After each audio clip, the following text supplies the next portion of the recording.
Assalamualaikum warahmatullahi wabarakatuh. Salam Rahayu dari Banten. Kembali lagi di Azmi Channel. Seperti biasa, di video kali ini Azmi mau berbagi pengalaman tentang merawat burung perkutut. Langkah yang pertama yaitu adalah kuncinya sabar. Itu kalau kita mau merawat burung perkutut, kunci yang pertama itu adalah sabar. Apalagi kalau buat pemula. Jangankan buat pemula yang sudah istilahnya menggeluti di bidang perkutut juga harus tetap sabar. Itu kunci ataupun modal yang pertama. Karena di dunia perkutut ataupun di bidang perkutut itu tidak semudah yang kita bayangkan. Artinya yang tadinya gacor ketika kita beli, kita rawat, malah nggak bunyi. Itu apalagi yang sudah jadi. Jadi kunci yang pertama, Azmi mau ingatkan kembali, kuncinya harus sabar. Kalau kita sabar, maka kita akan berhasil dalam merawat burung perkutut. Dan yang kedua, ini tips buat pemula ataupun yang baru senang dengan perkutut. Yang kedua, tips dari Azmi adalah kenali ciri khas burung perkutut kita. Dalam arti kata, kalau kita mau pengen proses cepat bunyi, yaitu kita harus mengenali dulu burung perkutut kita. Istilahnya, burung perkutut kita ini umurnya udah berapa. Nah, di sini kebanyakan teman-teman kebingungan ketika kita beli dari Om Biokan ataupun dari teman. Kita waktu beli istilahnya nggak dicek lagi suaranya kayak gimana, tiba-tiba kita beli ataupun kita dapat dari dikasih teman ataupun kita mikat ataupun ngejaring, kalau kata orang sini ngejaring. Kita kan tidak tahu dengan kualitas burung perkutut kita, tapi kita pengen buru-buru burung perkutut kita pengen bunyi gitu. Itu sangat susah sekali teman-teman. Saran dari Azmi yaitu yang kedua yaitu adalah kenali ciri burung perkutut kita, apakah sudah mapan usianya ataupun belum. Nah, kalau untuk usia yang mapan, kalau untuk perkutut lokal itu biasanya di pembukaan suara itu biasanya adanya di 1,5 tahun. Itu menurut pengalaman Azmi. Mungkin di senior mungkin ada yang persepsi berbeda. Tapi kalau sepengalaman Azmi itu rata-rata pembukaan suara burung perkutut di perkutut lokal itu adalah 1,5 tahun. 1,5 tahun itu istilahnya baru nutut, kata orang sini, baru cuman pembukaan doang. Kalau untuk mendekati gacor ataupun manggung itu maksimal 2 tahun ataupun 3 tahun lebih. Itu untuk yang lokal. Tapi berbeda dengan Bangkok. Kalau yang Bangkok ataupun crossingan di usia 3 bulan itu sudah ada pembukaan. Makanya ada ajang perlombaan di dunia Bangkok dari mulai usia piyik, ya, kelas tengah ataupun kelas dewasa. Itu di bidang Bangkok, ya. Tapi kalau untuk perkutut lokal tidak ada usia kita mencoba ataupun nyari di usia yang masih piyik, karena tidak ada pembukaan suaranya. Itu masih belum ada pembukaannya kalau usianya belum 1,5 tahun. Maksimal 1,5 tahun mungkin juga ada yang pembukaan juga, tapi di bawah 1 tahun itu tidak ada.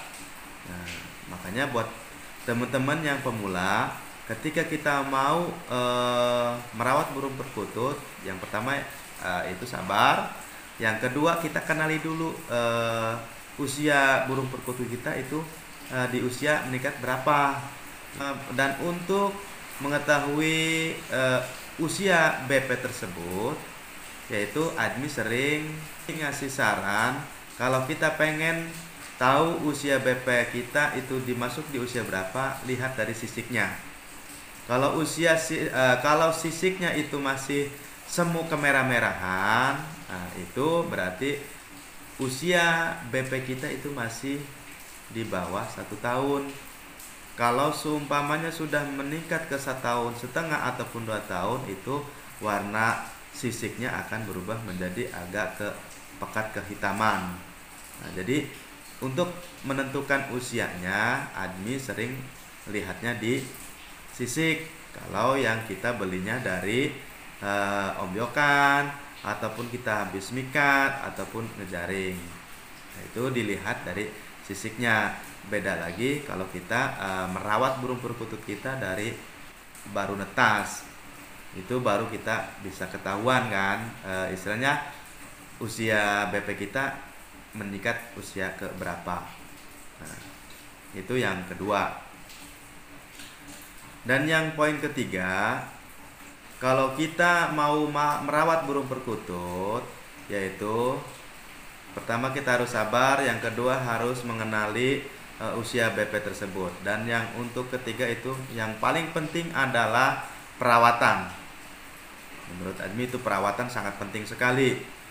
Jangan sampai burung perkutut kita perawatannya tidak maksimal, karena akan mengurangi kualitas suara juga pada burung tersebut.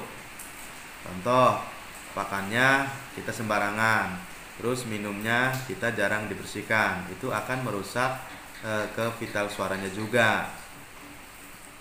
Terus langkahnya, kalau kita mau merawat burung perkutut, ini yang sering terjadi pada teman-teman kita yang masih baru. Apa yang sering terjadinya yaitu adalah satu, harus teman-teman ingat bahwa burung perkutut itu ada istilahnya adaptasi.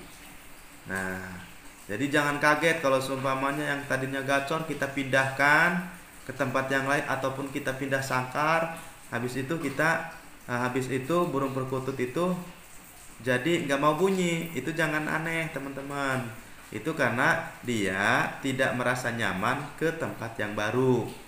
Nah, di admi juga ada burung perkutut yang ditaruhnya itu nempat di situ saja. Kalau ketika kita pindahkan tempatnya itu, dia tidak mau bunyi, maunya hanya di situ saja. Nah, makanya untuk melatih proses itu teman-teman, yaitu harus melakukan sering kali kita pindahkan dulu. Jadi biar burung perkutut kita tidak, bahasa sini mah tidak namu katanya kalau sini, ataupun biar dia kemanapun dia bisa beradaptasi. Apalagi kalau di tempat teman-teman ada yang suka sparring dengan gantangan ataupun apalah istilahnya gitu di tempat teman-teman, itu harus kita latih. Jadi kita taruh di tempat sini, coba masih bunyi enggak. Kalau semuanya enggak bunyi, taruh lagi di situ. Tadi harus sering dilatih seperti itu. Nanti insya Allah kalau burung perkutut kita dimanapun pasti akan bunyi. Kalau yang tadinya udah bunyi dulu, tapi kalau yang masih nutut itu harus ngikutin prosesnya dulu gitu. Jadi yang ketiga itu harus merawatnya kayak tadi. Kalau seumpamanya kita mau pingin burung perkutut kita istilahnya dimanapun tidak namu kata orang sini, ataupun dimanapun dia bisa beradaptasi, nah maka kuncinya yaitu harus kita sering kali kita pindahkan di tempatnya. Kalau mau tujuannya untuk apa istilahnya biar dimanapun tetap beradaptasi. Tapi kalau seumpamanya kita hanya penikmat dengan suaranya saja, cukup kita gantungkan di tempat yang mana dia suka ataupun di tempat sangkar yang dia suka. Nah itu, jadi buat yang para pemula jangan khawatir kalau kita seumpamanya yang tadinya gacor akhirnya tidak gacor, yang tadinya bunyi tidak bunyi, itu akibatnya seperti itu. Karena beda lingkungan dia akan beradaptasi juga. Beda dengan burung kicau. Kalau burung kicau dimanapun dia pasti akan bunyi karena dia tidak adaptasi. Berbeda dengan burung perkutut. Dan untuk pakan, Admi sarankan ya kita beli yang kemasan aja. Karena apa? Karena di situ kualitasnya juga sudah terjamin, kebersihannya juga sudah terjamin, dan mutunya juga sudah terjamin. Itu saran dari Azmi. Kalau terkecuali kita ya budgetnya kurang, boleh kita beli kiloan. Tapi kalau kita beli kiloan, itu saran dari Azmi juga harus dicuci terlebih dahulu. Nah, terus kita jemur, baru kita kasihkan ke burung perkutut. Itu untuk makanannya. Gitu. Terus kita harus doping juga, teman-teman. Kita harus mendopingnya, entah itu dengan tulang sotong. Kalau tidak ada tulang sotong, kita bisa meracik dengan asinan, yaitu terbuat dari batu bata. Ya, kita tumbuk halus, ditaruh di tempat, kayak minuman itu kita taruh di situ, itu buat ngasihin. Itu fungsinya, manfaatnya luar biasa juga, teman-teman. Oke, mungkin segitu aja, teman-teman. Tips dari Azmi, mudah-mudahan tips ini sangat bermanfaat buat teman-teman ya, khususnya buat pemula. Kita kita saling berbagi ilmu, karena berbagi ilmu itu sangat indah. Salam Rahayu dari Serang, Banten. Jangan lupa dukung channel ini dengan cara like, komen, dan subscribe. Terima kasih. Assalamualaikum warahmatullahi wabarakatuh.